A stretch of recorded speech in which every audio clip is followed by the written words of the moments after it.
हे नमस्कार, स्वागत है आपका अपने चैनल साहित्य दर्शन के अनुनाद में। और एक हमारी श्रृंखला चल रही है कि विभिन्न परीक्षाओं के प्रश्न पत्र को हल करने की। तो आज उसी श्रृंखला की अगली कड़ी में मैं आपके समक्ष लेके प्रस्तुत हूँ उत्तर प्रदेश असिस्टेंट प्रोफेसर की हिंदी की परीक्षा, जो उत्तर प्रदेश शिक्षा सेवा चयन आयोग के द्वारा आयोजित की गई थी। तो हम इसको सॉल्व करते हैं और ये आयोग की जारी की गई उत्तर कुंजी के अनुसार ही है।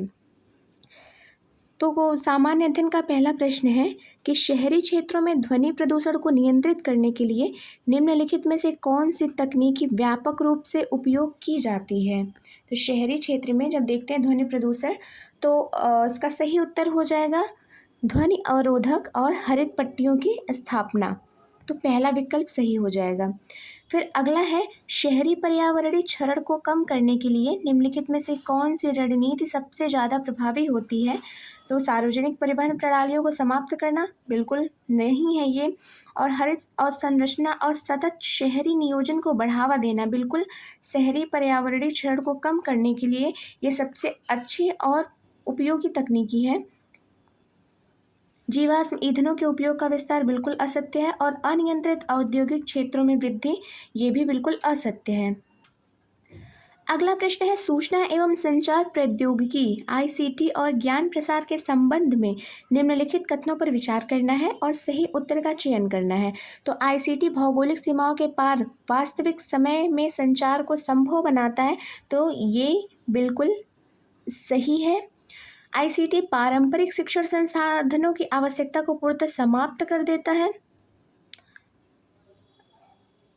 आईसीटी पारंपरिक शिक्षण संसाधनों की आवश्यकता को पूर्णतः समाप्त कर देता है, तो ये गलत हो जाएगा, मतलब विकल्प डी सही हो जाएगा, क्योंकि हमारे जो पारंपरिक शिक्षण संसाधनों की आवश्यकता उसको पूर्णतः समाप्त नहीं करता है, बस उसमें क्या करता है, ये संशोधन कर देता है ताकि चीज़ें और ज़्यादा व्यवस्थित सुव्यवस्थित और ज़्यादा प्रभावी हो सकें। फिर अगला प्रश्न है, हमें नाबार्ड के बारे में बताना है कि संस्थागत स्थिति और उसकी कार्यात्मक भूमिका का कौन सा विकल्प सही वर्णन करता है। तो नाबार्ड की स्थापना शिवरामन स्मिथ की सिफारिश पर की गई थी ताकि आरबीआई और एआरडीसी द्वारा पूर्व में किए जा रहे कृषि ऋण कार्यों का समेकन किया जा सके। नाबार्ड एक प्राथमिक ऋण संस्था के रूप में किसानों और ग्रामीण परिवारों को सीधे ऋण प्रदान करता है। नाबार्ड पुनर्वित्त प्रदान करने के साथ साथ क्षेत्रीय ग्रामीण बैंकों और सहकारी बैंकों पर पर्यवेक्षी भूमिका भी निभाता है। नाबार्ड ग्रामीण ऋण से संबंधित भारत की मौद्रिक नीति का निर्माण और कार्यान्वयन करता है। तो इसमें से हमें सही उत्तर का चयन करना है, तो केवल 1 और 3 अर्थात विकल्प सी। तो 1 और 3 ये सही है। अगला प्रश्न है, फ्रेंच ओपन रोलां गैरोस 2024 में पुरुष एकल का खिताब किस टेनिस खिलाड़ी ने जीता। तो कार्लोस अल्कराज ने जीता था। अगला है, जब कानून मौन हो तब स्वतंत्र और निष्पक्ष चुनाव सुनिश्चित करने के लिए निर्वाचन आयोग को निर्देश जारी करने की शक्ति किससे प्राप्त होती है। तो अनुच्छेद 324 की व्यापक शक्तियाँ। अगला प्रश्न है, 18वीं शताब्दी में सौर मंडल की उत्पत्ति से संबंधित नेब्यूलर परिकल्पना सबसे पहले किस वैज्ञानिक ने प्रस्तुत किया था। तो सही उत्तर हो जाएगा इमैनुअल कांट, ये नेब्यूलर परिकल्पना प्रस्तुत किए थे। निम्नलिखित में से किस मौलिक अधिकार को डॉक्टर BR अम्बेडकर ने संविधान का हृदय और आत्मा कहा था। तो सभी को ये पता होगा कि संवैधानिक उपचार का अधिकार। भारत की योजना प्रणाली में नीति आयोग की भूमिका को सही रूप में कौन कथन दर्शाता है। यह भारत की मौद्रिक नीति को नियंत्रित करता है, यह संसद की स्वीकृति के लिए पंचवर्षीय योजनाएं तैयार करता है, वह राज्यों को वित्तीय संसाधन आवंटित करता है, यह सहकारी संघवाद को बढ़ावा देने वाला नीति विचार मंच के रूप में कार्य करता है। तो बिल्कुल यही उत्तर इसका सही हो जाएगा। अगला है कि सितंबर 2023 में G20 नेताओं का शिखर सम्मेलन भारत के किस शहर में आयोजित किया गया था। तो सही उत्तर हो जाएगा ये नई दिल्ली। अगला है, क्लाइंट से मेल सर्वर को ईमेल भेजने के लिए मुख्यतः कौन सा प्रोटोकॉल उपयोग किया जाता है। तो इसका सही उत्तर हो जाएगा SMTP। ईमेल में कौन सा फील्ड ऐसा है जिसमें संदेश की प्रति भेजी जा सकती है लेकिन अन्य प्राप्तकर्ताओं को उनके पते दिखाई नहीं देते? तो ब्लाइंड कार्बन कॉपी होता है, BCC।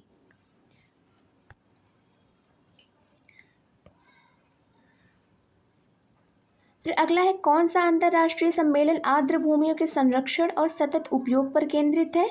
तो रामसर सम्मेलन। ये ईरान के रामसर शहर में पहली बार हुआ था। वर्तमान मानव आवश्यकताओं को पूरा करते हुए भविष्य की पीढ़ियों की आवश्यकता से समझौता न करने की अवधारणा को क्या कहा जाता है? तो सतत विकास कहा जाता है।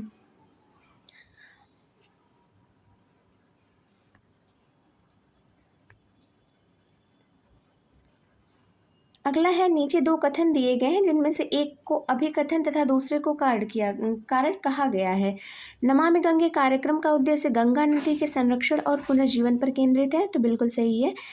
इस कार्यक्रम में सीवेज उपचार, नदी सतह की सफाई और नदी तटों पर वनीकरण जैसे उपाय भी शामिल हैं। तो मतलब उत्तर सी है, ताकि जिसमें लिखा है कि ए और आर दोनों सही है तथा आर ए की सही व्याख्या करता है। अगले प्रश्न की ओर बढ़ते हैं। कौन सी शिक्षण विधि शिक्षार्थियों के प्रत्यक्ष अनुभव एवं सहभागिता के माध्यम से सीखने पर बल देती है? तो इसका सही उत्तर हो जाएगा अनुभवात्मक अधिगम विधि। अगला है, निम्नलिखित क्रांतिकारी संगठनों को उनकी स्थापना के कालानुक्रमिक क्रम में व्यवस्थित करना है। तो इसका कालानुक्रमिक क्रम कौन सा हो जाएगा? पहला, चौथा, दूसरा और फिर तीसरा, तो विकल्प डी। अगला प्रश्न है, निम्नलिखित में से कौन सा नैदानिक मूल्यांकन कहलाता है? तो इसका सही उत्तर हो जाएगा शिक्षण के पहले छात्रों की शक्तियों और कमजोरियों की पहचान हेतु किया गया मूल्यांकन ही क्या नैदानिक मूल्यांकन कहलाता है।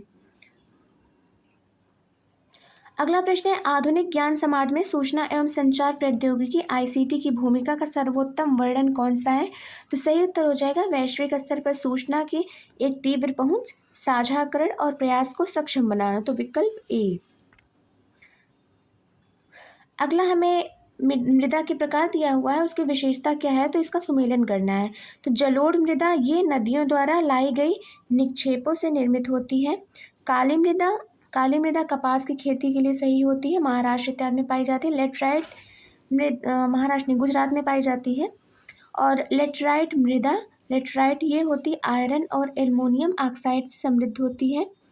मरुस्थलीय मृदा जो राजस्थान में पाई जाती है, मेनली तो मुख्यतः राजस्थान के शुष्क क्षेत्रों में ये पाई जाती है। तो विकल्प कौन सा सही हो जाएगा? ये। अगला प्रश्न है कि नीचे दो कथन दिए गए हैं जिसमें से एक को अभिकथन तथा दूसरे को कारण कहा गया है और हमें बताना है कि कौन सा सही उत्तर है। भारत के सर्वोच्च न्यायालय को संघ और राज्यों के बीच विवादों में मूल अधिकार क्षेत्र प्राप्त है। अनुच्छेद 131 सर्वोच्च न्यायालय को कुछ संघीय विवादों में विशिष्ट अधिकार क्षेत्र प्रदान करता है।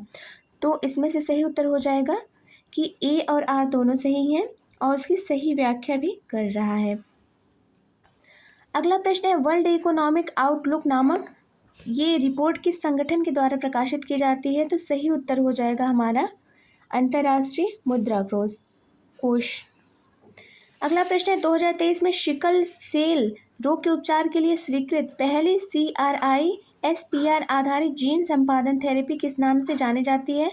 तो कैसगेवी नाम से ये जानी जाती है। भारत में उच्च शिक्षा संस्थानों के मूल्यांकन और प्रत्यायन के लिए 1994 में UGC के द्वारा किस संस्था की स्थापना की गई थी? तो सही उत्तर हो जाएगा NAAC यानी नाक, NAAC, तो ये नाक की स्थापना। अगला है, अत्यधिक विषम डेटा की केंद्रीय प्रवृत्ति को दर्शाने के लिए कौन सा सांख्यिकीय माप सबसे उपयुक्त होता है? तो माध्यिका। अगला है कि डेटा संग्रह उपकरण और उसकी विशेषता है प्रश्नावली। तो प्रश्नावली का हो जाएगा उत्तरदाताओं द्वारा भरी जाने वाली संरचित प्रश्न सूची। साक्षात्कार का हो जाएगा उत्तरदाताओं के साथ आमने सामने की बातचीत। अवलोकन का हो जाएगा शोधकर्ता व्यवहार का प्रत्यक्ष अवलोकन करता है।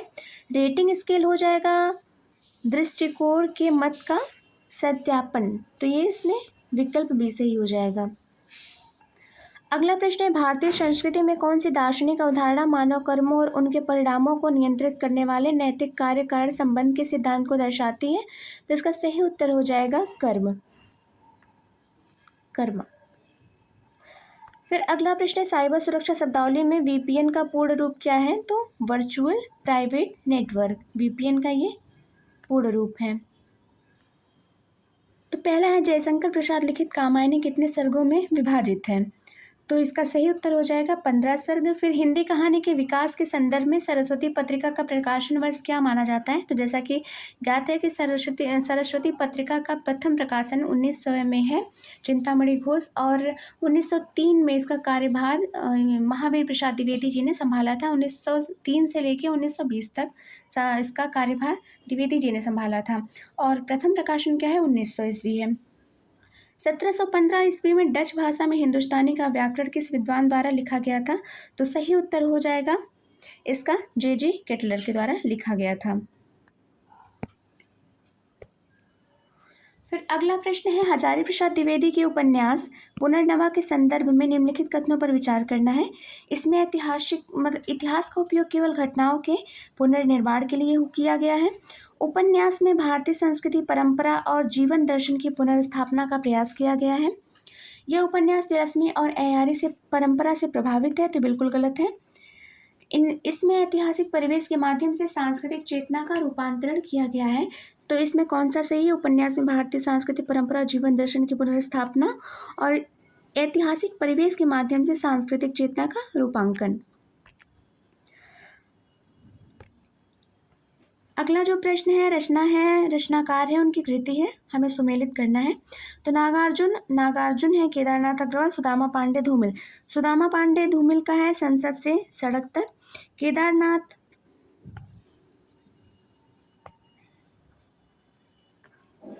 केदारनाथ अग्रवाल का हो जाएगा माझी न बजाओ बंशी, ये हो जाएगा। सुदामा पांडे धूमिल का हो जाएगा संसद से सड़क तक। नागार्जुन का हो जाएगा बादल को घिरते देखा है, और भवानी प्रसाद मिश्र का हो जाएगा सतपुड़ा के घने जंगल। तो उसका सही उत्तर हो जाएगा ये पहला। अगला है, इन कहानियों के पात्रों के अंतर्द्वंद और कहानी के मूल दर्शन के संदर्भ में निम्नलिखित कथनों पर विश्लेषण करना है। तो गुलेरी जी की उसने कहा था, कहानी फ्लैशबैक पद्धति पर आधारित हिंदी की पहली श्रेष्ठ कहानी मानी जाती है, जिसमें प्रेम और कर्तव्य का समन्वय दिखाया गया है। तो बिल्कुल सही है। प्रसाद जी की आकाशदीप कहानी में बुद्धगुप्त और चंपा के बीच घृणा और प्रेम के द्वंद्व को चित्रित तो किया गया है, लेकिन अंततः चंपा का व्यक्तिगत प्रतिशोध विजयी नहीं होता है, क्योंकि वह उसको कटार लेके मारने तो जाती है बुद्धगुप्त को, लेकिन फिर वही है कि फिर रुक जाती है। तो व्यक्तिगत प्रतिशोध विजयी नहीं होता है वहाँ पे। जैनेन्द्र की पत्नी कहानी मध्यम वर्गीय परिवार की जड़ता और स्त्री की मूक वेदना के माध्यम से उसके अस्तित्ववादी संकट को मनोवैज्ञानिक धरातल पर प्रस्तुत करती है। तो इसमें सही कौन सा बताया गया है? पहला, तीसरा और चौथा। पहला सही है, जैनेन्द्र की पत्नी कहानी वाला सही है। उसने कहा था मैं, लहना सिंह का आत्मोत्सर्ग रोमानी आदर्शवाद की पुष्टि करता है। तो ये भी सही है। अगले प्रश्न की ओर बढ़ते हैं। निम्नलिखित में से भूषण के ग्रंथ कौन कौन से हैं? तो भूषण के ग्रंथ बताना है। तो शिवाबावनी, छत्रसाल दशक और दूषण उल्लास, ये भूषण के ग्रंथ हैं। महाभारत के 18वें दिन की घटनाओं का वर्णन 18वें दिन के बाद की घटनाओं का वर्णन किस नाट्य कृति में किया गया है? तो अंधायुग में, जो कि धर्मवीर भारती के द्वारा लिखा हुआ एक गीति नाट्य है। अगले प्रश्न की ओर बढ़ते हैं। चीड़ों पर चांदनी यह यात्रा साहित्य किसने लिखा है? तो निर्मल वर्मा ने चीड़ों पर चांदनी लिखा है 1964 में। उपेंद्र नाथ अश्क के किस नाटक में यांत्रिक नियमबद्धता के विरुद्ध विद्रोह की भावना व्यक्त हुई है? तो इसका भाई आके जो श्रीपत रहता है वो करता है विद्रोह, तो अंजो दीदी। अगला प्रश्न है, भारत में हिंदी किस भाषा परिवार की भाषा है? तो हिंदी ये भारत यूरोपीय भारोपीय परिवार की भाषा का हिस्सा है। रमेश चंद्र शाह का आलोचना कर्म इतिहास चिंतन और परंपरा संस्कृति का भरा पूरा संसार है। तो बिल्कुल सही है। और शाह के पास अपने ढंग का मूल्य विवेक है, तो दोनों सही है और दोनों व्याख्या भी करता है।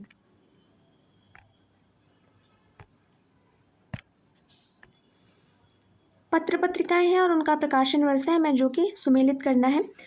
सुधाकर पत्रिका ये हो जाएगा 1850 में सुधाकर पत्रिका। प्रजामित्र ये 1834 में हो जाएगा प्रजामित्र। तत्वबोधिनी 1865 में हो जाएगा और बंगदूत ये 1829 में हो जाएगा। गोस्वामी तुलसीदास कृत रामचरितमानस कितने कांडों में विभक्त है? ये सबसे कठिन प्रश्न है इस परीक्षा प्रश्न पत्र का। तो 7 कांडों में गोस्वामी तुलसीदास के रामचरितमानस 7 कांडों में विभक्त है। शामनाथ किस कहानी का पात्र है? तो शामनाथ चीफ की दावत कहानी का पात्र है, जिसमें विधवा विमर्श को और खास करके वृद्ध विमर्श कह सकते हैं उसको उठाया गया है। नीचे 2 कथन दिए गए हैं। अहिंसा मानव जीवन का मूल धर्म है तथा मनुष्य संबंधों का आधार अहिंसा है, बिल्कुल सही है। गांधी जी के विचार सत्य और अहिंसा पर आधारित थे, ये तो सही है, लेकिन वे जॉन रस्किन के विचारों से प्रभावित थे, लेकिन ये दोनों व्याख्या नहीं कर रहा है। फिर संवत 1050 से 1375 ये शुक्ल जी के द्वारा जो काल विभाजित किया गया था, हमारे हिंदी साहित्य का जो काल विभाजन किया गया है शुक्ल जी के अनुसार, उन्होंने समय सीमा क्या मानी है किस कालखंड की? तो ये प्रश्न वहीं से लिया गया है। तो 1050 से 1375 हो गया हमारा वीर गाथा का, 1375 से 1700 हो गया भक्ति काल, 1700 से 1900 तक रीति काल हो गया और संवत 1900 से 1980 तक ये फिर आधुनिक काल या फिर गद्य काल में इसको रखा जाता है। तो इसका विकल्प कौन सा सही हो जाएगा? डी सही हो जाएगा। विरोधाभास को काव्य की भाषिक संरचना किस आलोचक ने कहा है? तो विरोधाभास को क्लिंथ ब्रुक्स ने इसको कहा है। अगला प्रश्न है, नीचे 2 कथन दिए गए हैं, उसमें से हमें बताना है कौन सा सत्य है और कौन सा असत्य है। नागरी प्रचारित सभा 1893 की स्थापना का मुख्य उद्देश्य हिंदी भाषा का राजनीतिकरण करना था, बिल्कुल भी गलत है ये। सभा ने राष्ट्रभाषा के प्रचार के साथ साथ हिंदी के वैज्ञानिक और साहित्यिक स्वरूप को भी समृद्ध किया, तो ये बिल्कुल सही है। तो ए जो है वो असत्य है और दूसरा सत्य है। अगला है, नहीं पराग नहीं मधुर मधु नहीं विकास इकाल अली कली ही सो बंध्यो आगे कौन हवाल। तो ये बिहारी ने ये दोहा लिखकर किस राजा के पास भिजवाया था? तो सही उत्तर हो जाएगा महाराजा जयसिंह।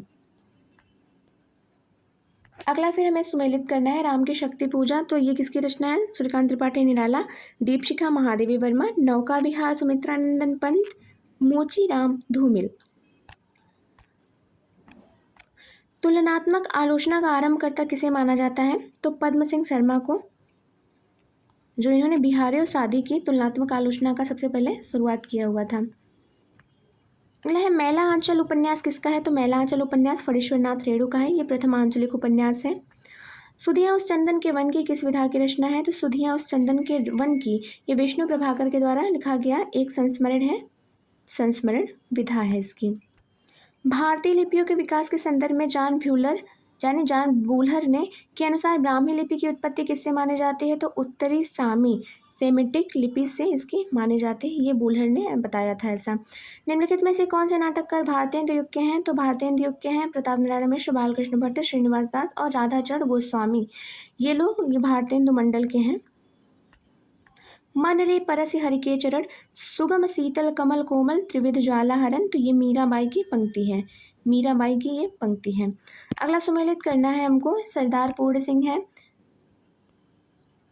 तो सरदार पूर्ण सिंह इनकी रचना कौन सी हो जाएगी? आचरण की सभ्यता, सरदार पूर्ण सिंह। रामचंद्र शुक्ल हो जाएंगे श्रद्धा और भक्ति। हजारी प्रसाद द्विवेदी हो जाएंगे नाखून क्यों बढ़ते हैं। कुबेरनाथ राय महाकवि की तर्जनी। विद्यानिवास मिश्र अस्ति की पुकार हिमालय। हरशंकर परसाई विकलांग श्रद्धा का दौर, तो सही उत्तर हो जाएगा विकल्प ए। अगला प्रश्न है, अशोक के फूल निबंध किसका है? तो अशोक के फूल निबंध आचार्य हजारी प्रसाद द्विवेदी का है और ये ललित निबंधकार हैं। फिर अगला प्रश्न है, भारतेंदु हरिश्चंद्र के नाटक अंधेर नगरी के संदर्भ में निम्नलिखित कथनों पर विचार करना है। यह नाटक तत्कालीन शासन व्यवस्था की अव्यवस्था और न्यायहीनता पर तीखा व्यंग्य प्रस्तुत करता है, तो बिल्कुल सही है। नाटक में टके सिर भाजी टके सिर खा जा उक्ति आर्थिक समानता बिल्कुल गलत है। ये आर्थिक असमानता के आदर्श को नहीं दर्शाते, लेकिन आर्थिक असमानता को दर्शाती है। यह नाटक हास्य व्यंग के माध्यम से सामाजिक राजनीतिक चेतना को जागृत करने का प्रयास करता है, बिल्कुल सही है। नाटक का शिल्प मुख्यतः करुण रस पर आधारित है, ऐसा कुछ नहीं है, इसमें हास्य रस पर आधारित है। तो ये विकल्प ए और तीसरा, मतलब पहला और तीसरा सही हो जाएगा। अगला है चिदम्बरा। चिदम्बरा काव्य, ये किसका है काव्य संग्रह? चिदम्बरा ये सुमित्रानंद पंत का है। और उर्वशी प्रबंध काव्य, अच्छा ये बता रहा है कि ज्ञानपीठ पुरस्कार किसको किस रचना में मिला है, तो चिदम्बरा काव्य पे सुमित्रानंद पंत को ज्ञानपीठ मिला था। उर्वशी प्रबंध काव्य है जो कि जिस पे रामधारी सिंह दिनकर को संपूर्ण साहित्य पे किसको मिला था? कृष्णा सोबती को संपूर्ण साहित्य पे मिला था। और यामा पे किसको मिला था? महादेवी वर्मा को मिला था। एक थाल मोती से भरा, सबके सिर पर औंधा धरा, चारों ओर वह थाल फिरे पर मोती उसमें एक न झरे। तो इसका सही उत्तर हो जाएगा अमीर खुसरो। ये खुसरो की पहेली है, मतलब विधा इसकी पहेली है। फिर अगला है गुरु गोविंद दो खड़े काके लागू पाए, तो ये किसके हैं? ये गुरु गोविंद दो खड़े, ये कबीर की पंक्ति है।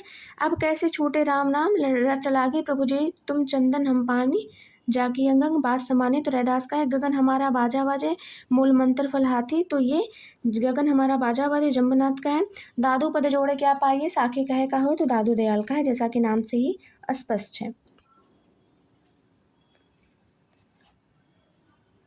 फिर अगला प्रश्न है, दो कथन दिया गया हुआ है। जयशंकर प्रसाद के चंद्रगुप्त नाटक में कार्नेलिया का चरित्र भारतीय संस्कृति के प्रति अनुराग और विश्व बंधुत्व की भावना को अभिव्यक्त करता है, तो बिल्कुल सही है। नाटक के अंत में कार्नेलिया चाणक्य की कूटनीति चालों से त्रस्त होकर सिकंदर के साथ पुनः यूनान लौट जाती, बिल्कुल भी गलत है, ये बिल्कुल सही नहीं है, बल्कि कार्नेलिया का विवाह हो जाता है चंद्रगुप्त के साथ, तो ये गलत है। निम्नलिखित में से कौन से देवनागरी लिपि की वैज्ञानिक विशेषता है, तो लिपि में स्वर और व्यंजन की क्रमबद्धता होती है, तो ये बिल्कुल सही है।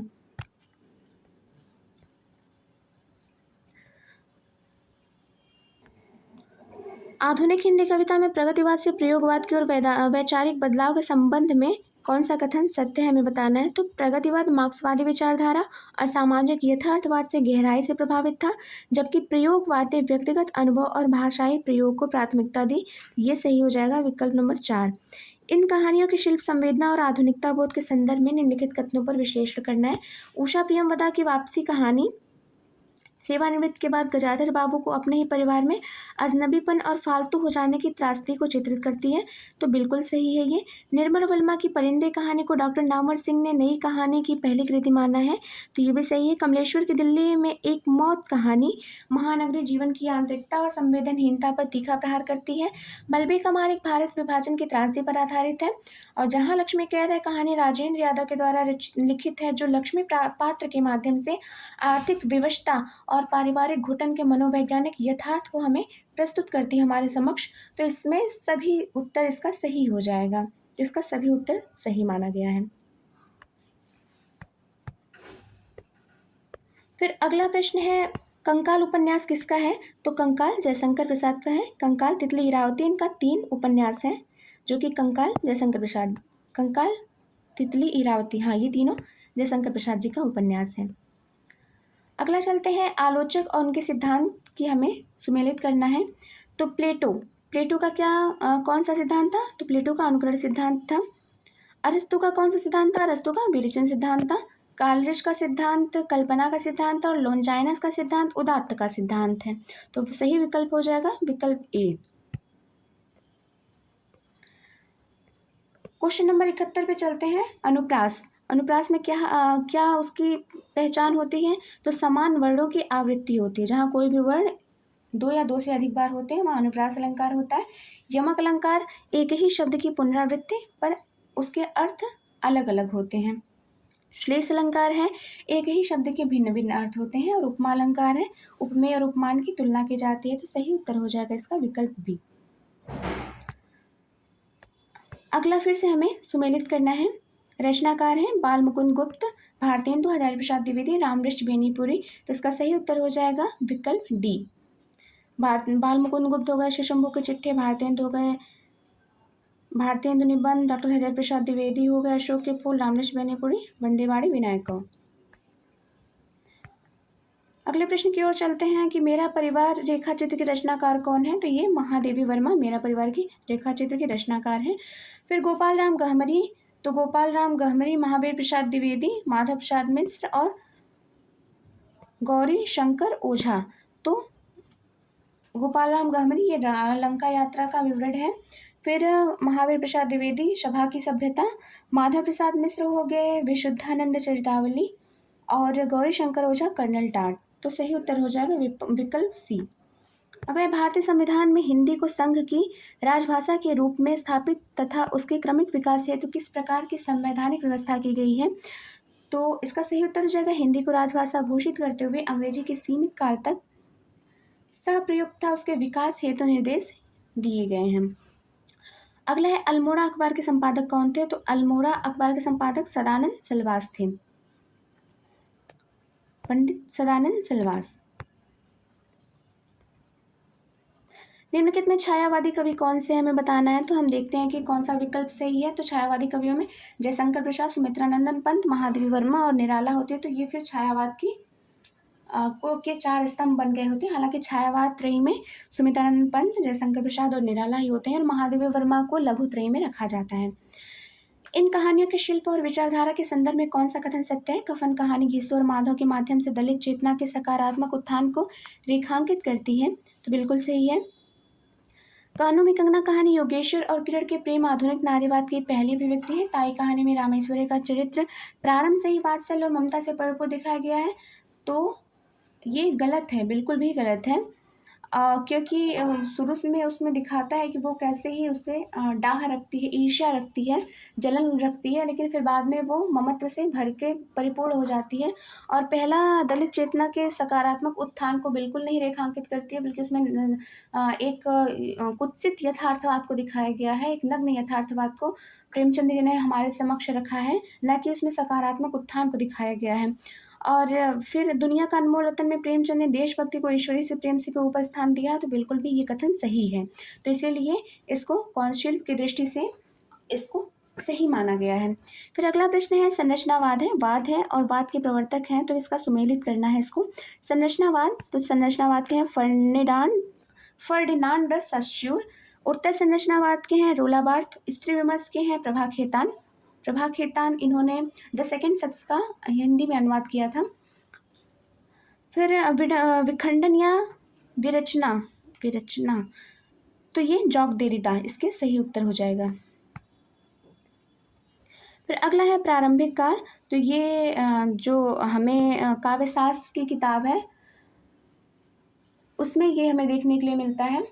तो काव्यशास्त्र की है प्रारंभिक काल, प्रारंभ 600 विक्रमी, मतलब ये जो हमारे आचार्य हैं वो उनके जन्मतिथि से लेके जन्मतिथि के ऊपर ही इसको रखा गया है। तो भामा का हम देखते हैं कि इसका है 6ठी शताब्दी, तो प्रारंभ से 6वीं विक्रमी तक तो ये भामा का हो जाएगा। फिर 6 से 800 विक्रमी तक ये भामा से आनंदवर्धन का हो जाएगा। 800 से 1000 तक आनंदवर्धन से मम्मट का हो जाएगा। और इकाई सैकड़ा 1000 से लेकर 1750 यानी 1750 तक ये मम्मट से पंडित जगन्नाथ का हो जाएगा।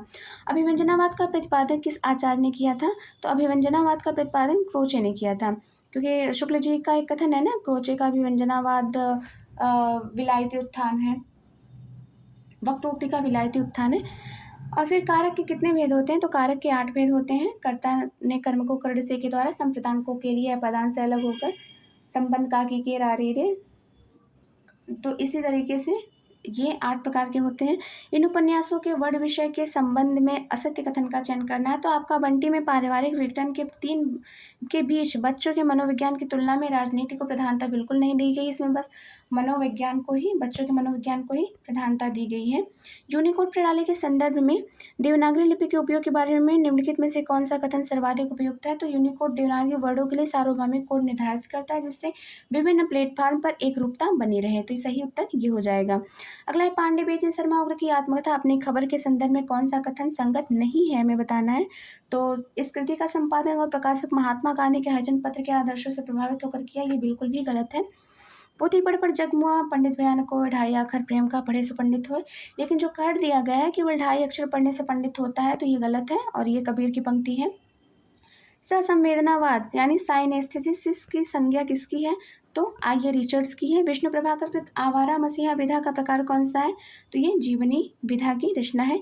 हिंदी भाषा के प्रचार प्रसार में के लिए वर्धा में कौन सी समिति कार्यरत है? तो राष्ट्रभाषा हिंदी प्रचार समिति वर्धा। वक्रोक्ति को काव्य की आत्मा किस आचार्य ने बतलाया है? तो वक्रोक्ति ये कुंतक ने बताया है। कीर्तिलता और कीर्ति पताका ये रचना किसकी है? तो ये विद्यापति की रचना है जो अवहट्ट भाषा में लिखी गई है। निम्नलिखित में से कौन सी रचना वचोत्तरसेन शास्त्री की है? तो वैशाली की नगरवधु, ये इनका उपन्यास है। लोनजाइनस ने उदात्त को काव्य का प्रमुख तत्व माना था, बिल्कुल सही है। लोनजाइनस के अनुसार श्रेष्ठ काव्य पाठकों को आनंद प्रदान करता है, ये भी सही है। लेकिन दोनों की जो ये कारण है वो अभिकथन की व्याख्या नहीं कर रहा है, तो इस वजह से इसको असत्य मान लिया गया है। कंप्यूटर पर हिंदी टाइपिंग के लिए फोनेटिक कीबोर्ड का मुख्य आधार क्या है? तो उच्चारण और अंग्रेजी अक्षरों का साम्य। निम्नलिखित रचनाकारों का कालानुक्रमिक सही अनुक्रम क्या है? रामचरित उपाध्याय, मैथिली शरणगुप्त, तो पहले हो जाएंगे नाथूराम शर्मा शंकर, महावीर प्रसाद द्विवेदी, फिर रामचरित उपाध्याय और फिर मैथिली शरण गुप्त। शिवा बावनी किसकी कृति है? तो शिवा बावनी भूषण की कृति है। अगला प्रश्न है, भारतीय संविधान में हिंदी भाषा के विकास तथा राजभाषा संबंधी नीतियों के निर्माण हेतु किन अनुच्छेदों में प्रावधान किया गया है? तो अनुच्छेद 344(1) और 351 में प्रावधान इसका किया गया है। बंदी उजमा का छठी तंत्र रचनाओं में किस शैली का यथेच्छ प्रयोग हुआ है? तो हालांकि इसमें इन्होंने फैंटेसी माना है, लेकिन शैली व्यंग्य है और शिल्प इसका फैंटेसी है। निम्नलिखित में से रामधारी सिंह दिनकर की कृतियां कौन सी हैं? तो रेणुका, सामधेनु, हुंकार बापू, ये जो ऑप्शन है ये सही मिल रहा है। फिर अगला है देवराज का उपन्यास है, अजय की डायरी हो जाएगा। मुक्तिबोध की आलोचना पुस्तक एक साहित्य की डायरी, वसंत पोद्दार का निबंध संग्रह, यायावर की डायरी, घनश्याम दास बिड़ला का है डायरी के कुछ पन्ने। अगला प्रश्न, हाँ ये 100 नंबर तक हो गया, यानी कि 100 प्रश्न हिंदी के थे और 100 प्रश्न हिंदी के और 30 प्रश्न हमारे सामान्य अध्ययन के। तो इसी श्रृंखला की अगली कड़ी में फिर हम लेके आपके समक्ष प्रस्तुत होंगे किसी और प्रश्न पत्र के हल के साथ। धन्यवाद आपका।